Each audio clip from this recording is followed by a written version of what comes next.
Would you pray with me to start? Father in heaven, we count it a great privilege to be able to gather in thy house. And Lord, one that we certainly take for granted. And as we have loved ones who can't gather with us, Lord, we realize even more personally what a privilege it is that we can come together as a family of faith and look at thy word, and to have thy Spirit reveal it to us and teach it to us where it's needful. And so as we would do so in this day, Lord, we first and foremost are thankful already for the moving of thy Spirit in our midst. Pray that you'd continue with us. Pray that you would give us understanding of the words that we might read, familiar scriptures, familiar stories, dare I say it that way, and things that might even add more questions to our mind. And pray, Lord, that you would add the increase, and perhaps even just add interest in our lives and hearts, that it would be something that we would meditate upon together. Lord, be with our loved ones who can't gather with us in this day. Be with those who are struggling with ailments of the flesh. Lord, be with the many that don't come to our minds often enough with the needs that they have. And Lord, be specific to the ministering of those needs and make them mindful to us.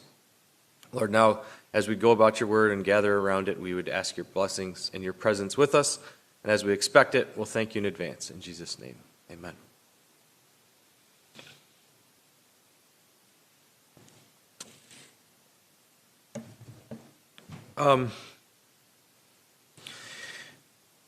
I beg your indulgence. I don't know if I really need it, but I need to explain to you a little bit about what was laid on my heart.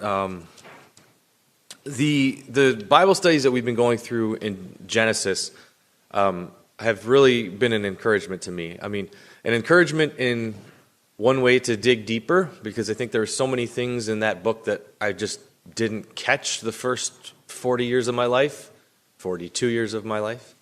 And it's been encouraging to go through that. And there's a few things that have struck me as we read about different characters, and we're not all that far into it yet. I mean, we just wrapped up Abraham effectively, moving on to Isaac. We're going to get into Jacob and Esau here, and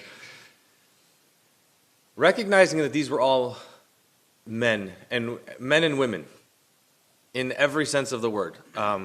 They were not given any special powers. They were visited by God. They were spoken to by God and used as his hands and feet, as I use that phrase probably too often. But they were God's messengers. They were God's chosen people. But as we've studied more and more, I guess I've had more humanity revealed. I've seen more humanity in these people rather than the, dare I even say, like, as a kid, almost the angelic essence of them. As a kid, when you're putting them on a felt board and playing out their stories in Sunday school, they have a little bit of a different, I think I had a different perspective of who Abraham was. I mean, our Sunday school stories don't talk about the struggles that he had. When we talk about Jacob and Esau, sure, we talk about the fights that they had as brothers, and, we talk about, I mean, I'm going to embarrass. I'm not going to embarrass. Yes, I am. I waffled a little. We're driving to church this morning. It's not a bad thing. My mom's already shaking her head that I'm going to say it's not a bad thing, I promise. We're driving to church this morning, and I don't even know how it came up, but Max says, well, when I'm a preacher, the comment was, when I'm a preacher. I said, oh. Like, I don't know that I ever made that statement. Knowing me, he's so much like, I probably did. He says, when I'm a preacher, I said, oh, what, you think that's like a foregone conclusion? He's like, well, I got some stories already. I got some I'm working on. And then he was stressed because he couldn't remember what the one he was working on. But the one that really struck him was in Bible study the last couple of weeks, we've been talking about Esau and the fact that Esau was hairy and all red when he came out, and he's still working on what the thesis point of this message is. But that's something that stuck with him. And it just struck me because I remember as a kid, there were the pieces of those stories that stuck with me like crazy, that I was like, oh my goodness, I cannot believe this happened. But I didn't have all the details. I didn't have all of the other pieces, and I still don't.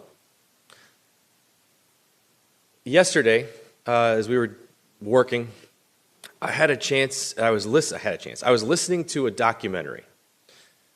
And it's probably one that you've all seen or could have seen come across. And I'm encouraged that there are so many biblical, I don't even want to put quotes on that, but there are biblical documentaries that are out now. And I'm not going to tell you where the one that I watched was from, but I would caution you. I'd caution you to take everything that you watch on TV or on the streaming or whatever as gospel truth.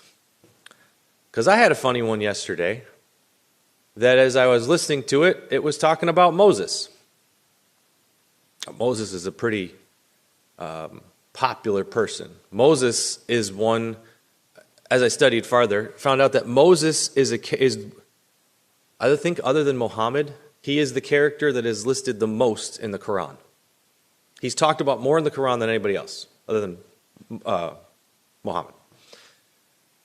And the Jews, well, the Bible certainly talks a lot about Moses, and Christians, we all talk about Moses. Well, there's a documentary about Moses. But as I'm listening to the documentary, and I had it on my phone, but I was working, so I wasn't really watching, but I'm listening to it, and there just were a couple things that, like, they would make a statement, I'm like, I don't remember that part of the story. Like, that was another one of those things that was avoided in Sunday school. Well, no, it wasn't avoided. It was because the documentary was put together as a culmination or a compilation of all the different spiritual resources they could find. I looked this up afterwards. And they pulled things from Jewish history, and they pulled things from Christian history, and they pulled things from the Quran. And this is not to pour cold water over Muslims or the Quran or anything like that. But it is to say that let's be careful when we look at certain things. But what it also caused me to do was I got curious then, because I wanted to see those things that I didn't think jived. Why didn't it jive? And what was this? Where were these things coming from that they were saying about Moses? And so I was convicted, and I think the Lord sees it fit that I won't be stealing any thunder. I checked. There's nothing in Genesis that we have to worry about that I'm going to be stealing from Bible study. So I'm not, and I don't know if this is going to be an exhaustive study of Moses. I also, as I stand here right now, I don't have one of those declarative thesis statements that will stay at the beginning. This is the theme of the message, and at the end we're going to reinforce that theme.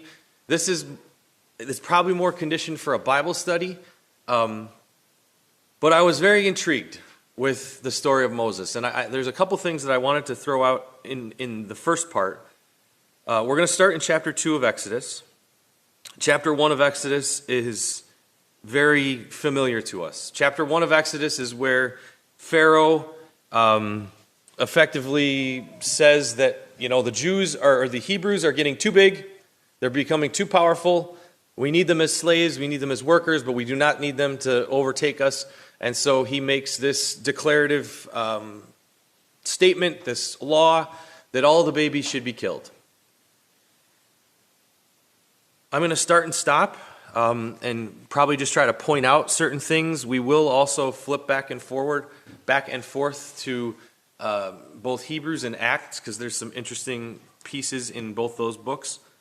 But with that as a lengthy backdrop, let's start in chapter 2 of Exodus. And there went a man of the house of Levi, and took a wife of a daughter of Levi. And the woman conceived and bare a son. And when she saw that he was a goodly child, she hid him 3 months. And when she could not longer hide him, she took him from an ark of bulrushes, and daubed it with slime and pitch, and put the child therein, and she laid in the flags by the river's brink. And his sister stood afar off to wit what would be done to him. And the daughter of Pharaoh came down to wash herself at the river, and her maidens walked along the river's side. And when they saw the ark among the flags, she sent her maid to fetch it. And when she had opened it, she saw the child, and behold, the babe wept, and had compassion on him. And she had compassion on him, and said, "This is one of the Hebrews' children." Then said his sister to Pharaoh's daughter, "Shall I go and call a nurse of the Hebrew women, that she may nurse the child for thee?" And Pharaoh's daughter came to her. and said, "Go," and Pharaoh's daughter said to her, "Go." And the maid went and called the child's mother. And Pharaoh's daughter said unto her, "Take this child away and nurse it for me, and I will give thee thy wages. And the woman took the child and nursed it. And the child grew, and she brought him unto Pharaoh's daughter, and he became her son. And she called his name Moses, and said, Behold, or because I drew him out of the water." Let's stop at verse 10 here for a second. Super familiar story, right? I mean, if I asked you right now what was the mother or what was the sister's name, everybody could tell me that it was Miriam. I remember that was one of those, I don't know why, it was always stuck with me that I remember it was Aunt Miriam was my teacher, and she's talking about Miriam, the sister that was hiding in the bushes, and I have always in my mind, when I think of Miriam going to get this, I see Aunt Miriam standing there with Moses' little basket. But think about the story. Think about the little boy that we're talking about. It's a horrific story. I mean, imagine the horror that's going on in Egypt as all of these little boys are being killed. And there's a mother that has a child, and she sees that he is a goodly child. What mother hasn't taken the baby and said, "This is a goodly child"? I don't think that's ever been no mother is like, "Meh, this one's not worth saving." But it says that he was 3 months old. Imagine what it was like for mom and dad to have this baby with effectively a declaration of war against your child. And for 3 months, she has this little baby. We all know what the first 3 months, not to scare you, not to scare you, but the first 3 months are entertaining. There's a lot of crying, and some of it is even the baby. It is an emotional time. For 3 months, they're holding on to this baby, all while in the back of your head is that the Pharaoh is trying to kill this child. And it's not even I can't even fathom what that's like. The emotions that go into that. And that's what Moses is not just raised with, but that is the emotions that he's brought into this world. And so at 3 months, they come up with this idea, because of course they're not going to kill the child. That's insane. But here's a better idea. Let's put him in a basket and send him on down the river. I mean, I don't have words. I just leave that there as a rhetorical statement. Let's put him in a basket and send him on down the river. Wondering what God's going to do with him. Now, these were Levites, but at that point, let's recognize these were Hebrews, but these weren't folks that had all the Moses. It wasn't like Aaron was the first high priest. It wasn't like this tribe was now, that they were spiritual people and they understood exactly what God was going to want. This is a mother and a father trying to save their child. And praying, however they understood to pray. It had been 400 years that they'd been slaves in Egypt. The measure of what their relationship with God is a question. But they have the faith to do that, and they set the baby in the basket, the ark. Same word that they use for Noah is the same word that they use for the basket. So I don't know if it looked like that's another thing we'll get. When we get to heaven, was Moses in an ark that looked like gopher wood and stuff? Probably not, but it's interesting that it's the same word. And then we know that Pharaoh's daughter comes down to the water. Pharaoh's daughter probably does not come down to the water with a small entourage. I imagine there's a bunch of people there. It says that her maidens went to walk along the banks. Well, she's going to take a bath, so they want to check and make sure that there's no other people walking around watching. And as they go, they see this little baby. This little baby that's 3 months old that's laying in a basket inside the water, or in the water, and is not crying. Because it says when they opened the basket that the baby wept. And this young lady, we don't know how old. I guess we don't know if she's young or old. We know Pharaoh's daughter, of indiscriminate age, is moved to take this baby. But what does it say? Does it say that she just, oh, there was this baby that we saw? It says she identifies right away who this baby was. This is one of the Hebrews' children. What kind of risk does she take bringing one of the Hebrews' children into her home?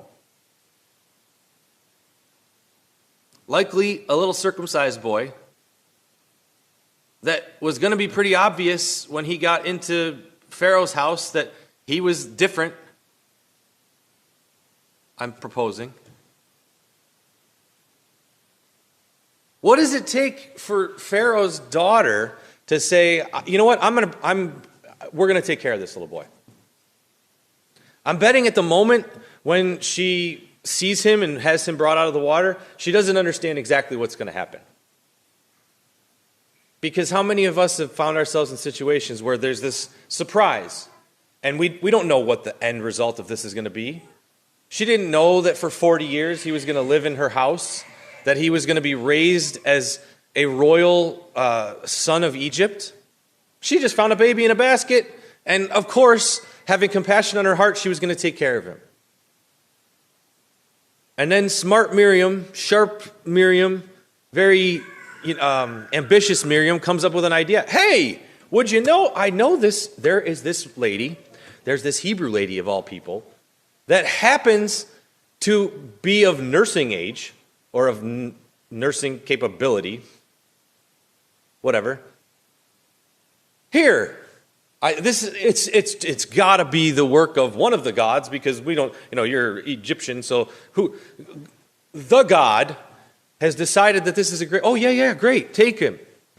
And so Moses, whose name is not Moses at this point, we don't know what Jewish Moses' name was, but Hebrew Moses' name, goes and gets to live with his own parents. And for a period of time, he is raised as a Hebrew boy. This is the part that I was really questioning yesterday, and I'm wondering about. Still, how much influence do you get to instill in your child in that age before they're weaned? So just as an object lesson, I thought yesterday, even in my notes, I'm like, how much has been instilled in Henry from birth to today? Because at some point, when that little boy was weaned, it says that the mother took him and gave him back to the princess of Egypt, to Pharaoh's daughter, and he went and became the prince of Egypt, no longer to live in a Hebrew house. How much has that little guy absorbed in his 2.5 years on this earth? Because if you need the object lesson, from that age to this age, it says Moses was 40 years old. Okay, I'm stretching it a little bit. I'm 42. From that age to this age is the time that Moses spent as the prince of Egypt.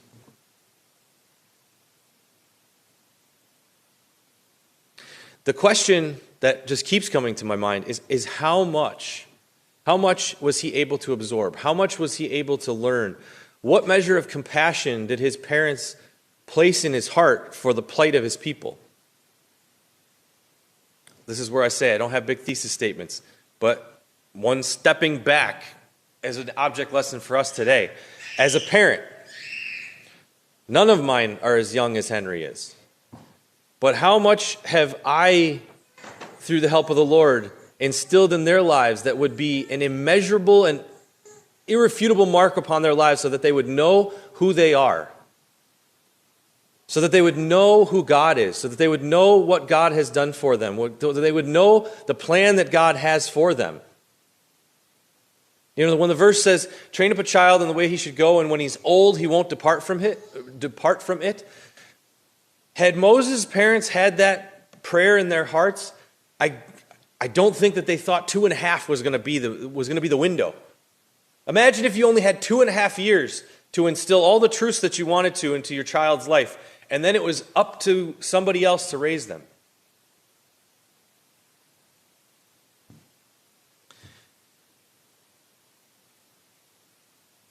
It came to pass in those days when Moses was grown. Now, I'm running out of time, but the other spots to look for these things is if you go into Acts chapter 7, you'll see where Stephen's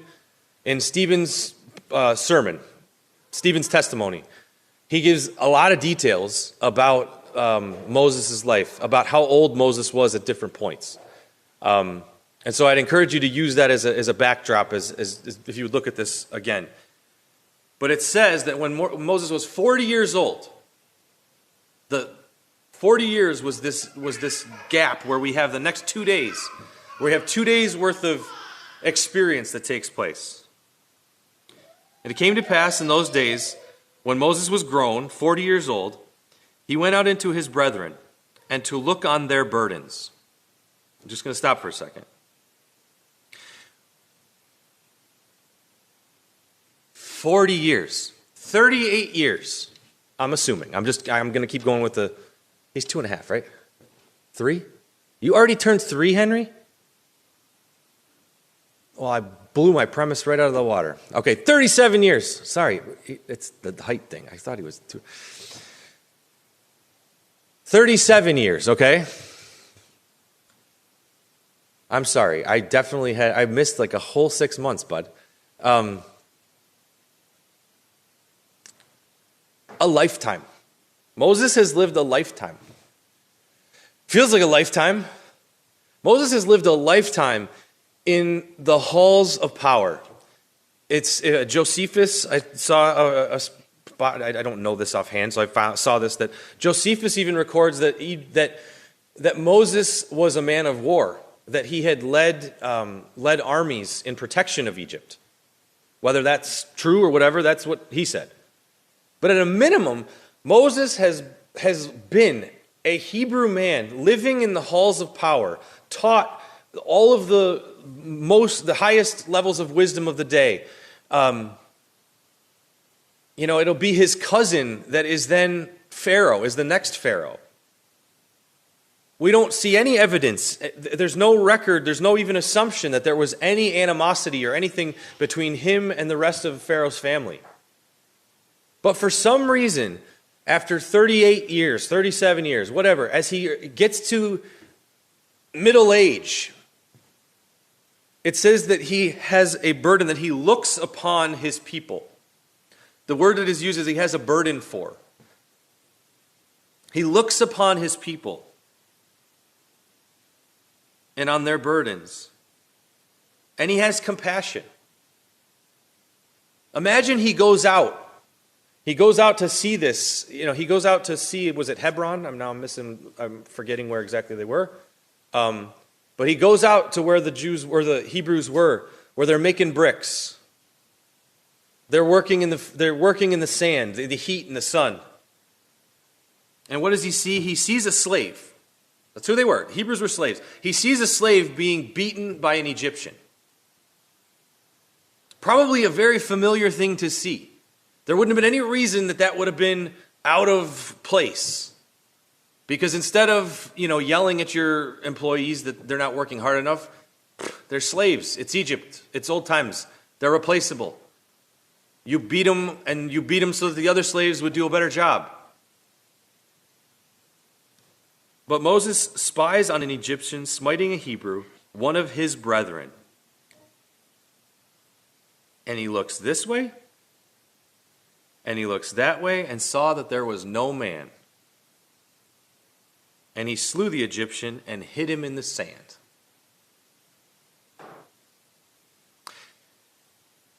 This is another one of those scriptures that we can't conflate with, this isn't the New Testament, this isn't one in whom the Spirit dwelled. He killed the guy. And as prescribed by even by the Mosaic law, this was not murder in this particular case. This was protecting. This was war. This was an unsettling moment, to say the least. Something he regretted? Yeah. How do we know that? Because he looked to the left and he looked to the right before to make sure that nobody was going to see it. Because he already, at this point in his life, he knew that there was a moment coming, that the moment had arrived where there was a transition in his life. But do you think he really understood what all that meant? Do you think he really understood what the decision he was making to walk away from the halls and the courts of royalty to go intervene on behalf of his abused brethren, enslaved brethren, what effect that was going to have on his future?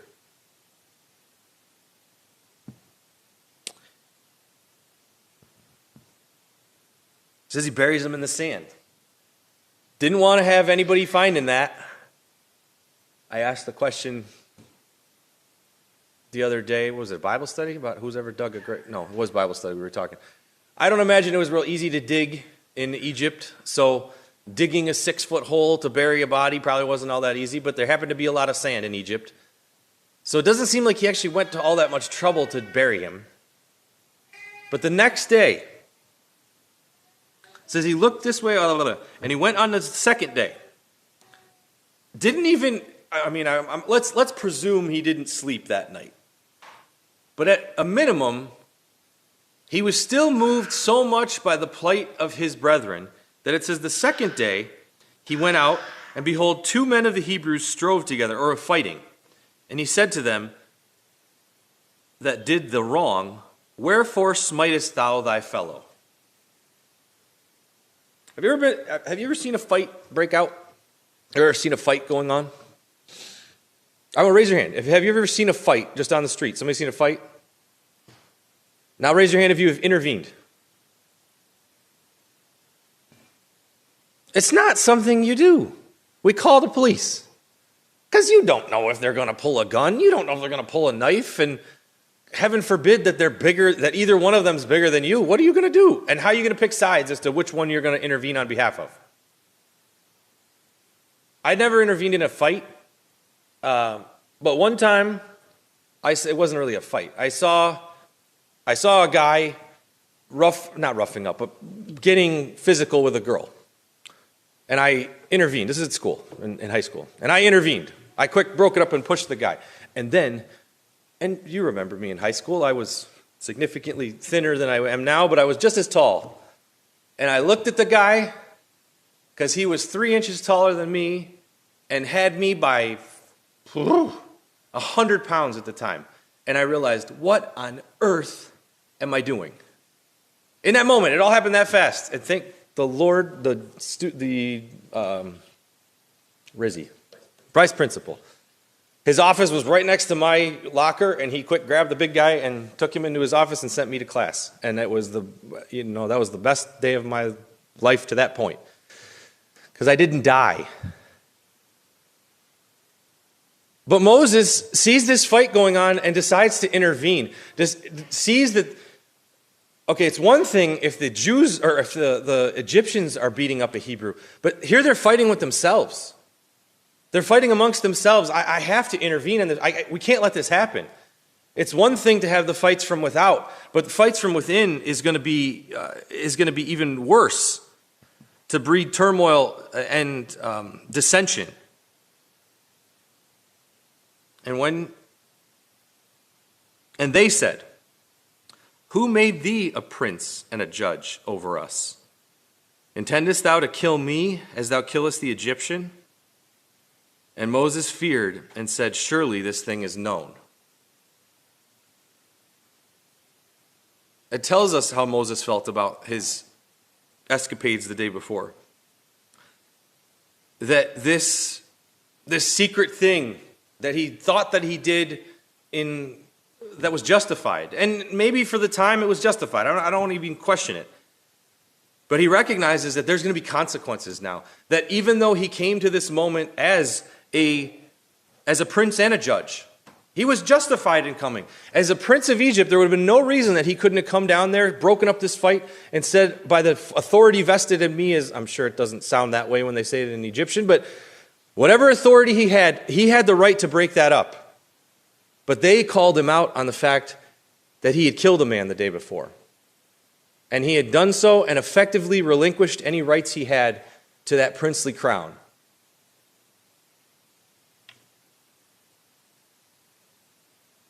And how do we know that? Because it says, now when Pharaoh heard this thing, he sought to slay Moses. But Moses fled from the face of Pharaoh and dwelt in the land of Midian, and he sat down by a well.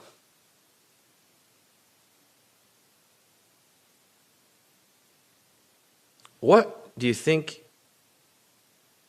that moment looked like or felt like?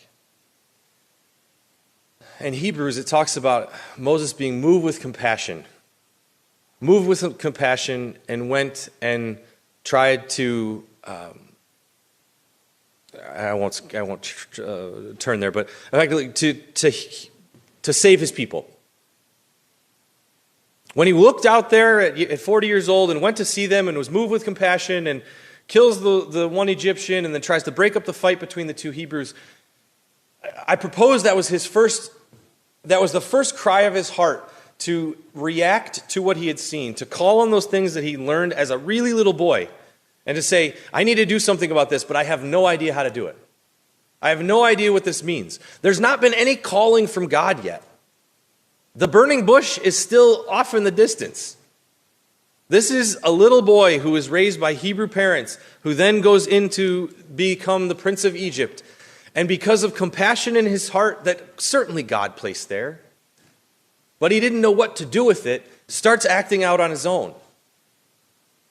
And now he's being chased. Now it says that Pharaoh is seeking him.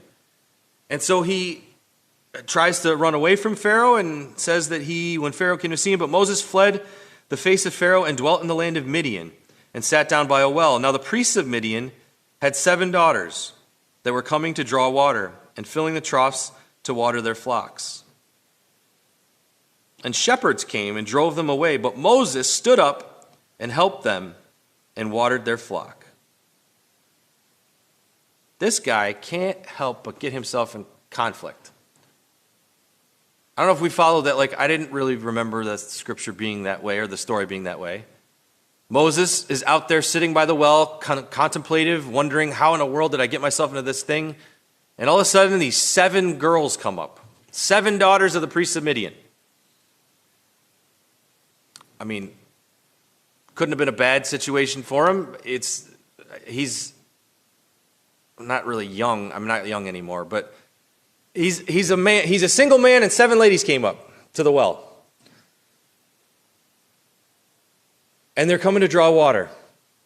And all of a sudden, shepherds show up who are trying to drive these women away. And it says Moses helped them. Now, an interesting part that I didn't realize, it says, the next verse says, and when they came to Reuel, their father, he said, how is it that you are come so soon today? I maybe read between the lines, but I'm going to propose that this fight that these sisters, or the daughters, had to have was something that happened every day. Because when Moses comes and helps them, they're able to gather water for themselves, water for their animals, water for Moses, and they get back to, Father Midian. It's not Jethro's his name, but I don't know why they call him Reuel here. Jethro. They get back to Jethro early, and Jethro's like, what happened today? What, those shepherds didn't mess with you guys today? No. This guy, Moses, stood up and helped us. At a minimum, Moses with a compassionate heart. Moses with a heart recognizing that, I'm not where I'm expecting to be now, but I see that there's another spot where I need to intercede and have compassion. Another spot where I need to minister. And he continues on, and effectively, I can only say, he's going with the flow at this point. This priest of Midian. An interesting thing, we were reading a couple weeks ago on Wednesday nights that Abraham's last wife, Keturah, one of the children that they had is named Midian. So these are, in all likelihood, I mean, don't know for sure, but in all likelihood, these are also descendants of Abraham. These are also children of Abraham. Now Moses, and I'll stop now, I promise. Moses is going to spend another 40 years. When I look at Moses' life, when you think about Moses, when he goes back to meet Pharaoh, how old did you think he was? Well, now we know he was 80. I think this is kind of interesting. I mean, just by our demographics. We got some quasi 40-year-olds, and we have some quasi 80-year-olds. And we have them both sides. I didn't mean it that way. But think about, this is the person we're talking about. At this age is when Moses left his first life. Went out of Egypt, has his first understanding that something is different, has still not been visited by the Lord, but is digging into his heritage, is trying to understand what it was that my parents were trying to tell me, trying to understand what it means that my people are enslaved and that I need to follow after them. And then he gets called out into the wilderness to go live with a priest of Midian, who's a child of Abraham, but we're not really sure. I'm not going to steal from thunder from weeks to farther out, but when Jethro talks about God being the greatest of all gods. Surely the God of Abraham, Isaac, and Jacob is the God above all gods. Well, why would there be other gods? So the experience that Moses is going to make in the next 40 years as he lives with Jethro is going to be one that certainly Jethro was a priest. He was one that had a spiritual mindset. What that was, we don't really know. But it's going to be enough that this is like foreshadowing. Next week, the bush is coming. But remember, we also know in that point, Moses, it's another 40 years. It's another lifetime. And what experience has to be made in those 40 years to prepare a man? He spent 40 years thinking he was somebody.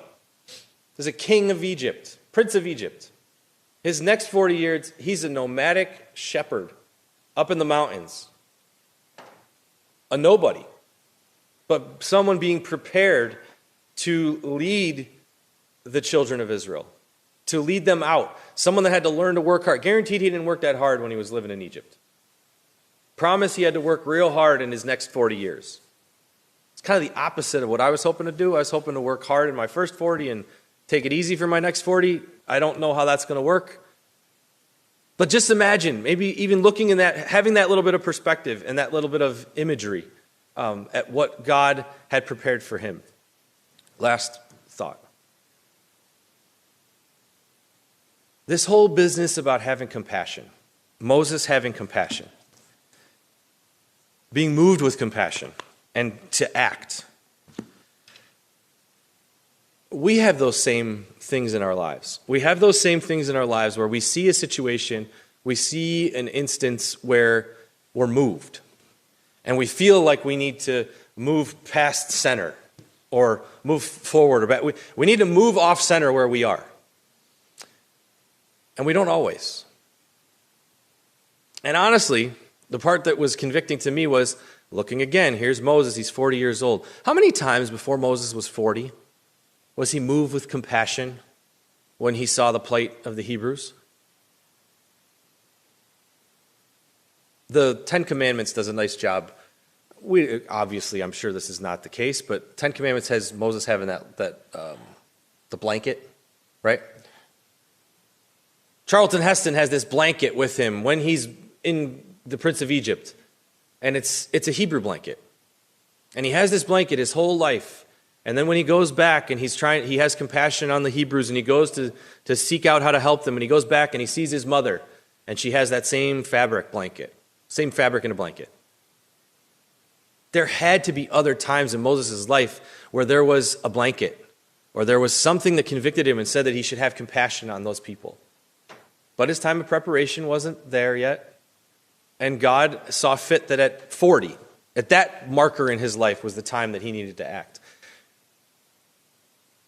As the Spirit speaks to us today, we have no excuse for dismissing those convictions. I have no excuse for dismissing a conviction that the Lord places in my heart or just before my eyes to see this is something that needs to be addressed. Oh, no, now is not the time. I'm sorry, I need to handle this other thing first. The kingdom, the halls of the kingdom of royalty all look too good, feel too good. I want to hang on to that a little bit longer. Pray that we would have the urgency of Moses that we see here, where he's moved with compassion, he acts. Probably not in the best way. But you know what? He isn't discouraged. What does he do? He goes out the very next day. Goes out the very next day to break up the fight because he is moved with compassion, moved with action, moved with urgency to address a need that's in front of him. I propose that we all have those opportunities. I certainly do. And pray that we would not look for an off-ramp or an excuse to push it off a little bit further. May the Lord bless these words.